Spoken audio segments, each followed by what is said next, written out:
तर अशोक खरात भाजपचा कार्यकर्ता आहे का असा सवाल नाना पटोले यांनी केलाय। अशोक खरातला पाठीशी का घातलं जात आहे असा सवाल सुद्धा त्यांनी केलाय। पंकज भोयर यांच्या वक्तव्यावर नाना पटोले यांनी प्रत्युत्तर केले। अशोक खरात प्रकरणी तपास सुरू आहे, याची सुई कदाचित काँग्रेसकडे येऊ शकते, म्हणून नाना पटोले यांना भीती वाटते असं वक्तव्य पंकज भोयर यांनी केलं होतं आणि त्यावर नाना पटोले यांनी उत्तर दिले। महाराष्ट्राला कलंक लावणारा हा जो अशोक खरात नावाचा जो माणूस आहे, हा भाजपचा कार्यकर्ता आहे म्हणून त्याला वाचवलं जात आहे का? नाव कोणाचे त्याच्यात त्या कळू तर द्या या महाराष्ट्राला, देशाला।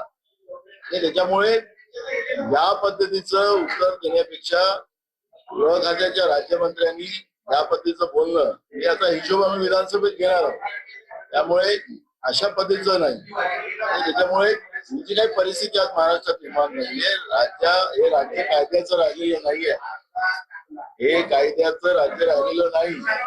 त्यामुळे गृह खातं हेच त्याला आता टार्गेट होत आहे आणि गृह खात्याला याचं उत्तर द्यावं लागणार।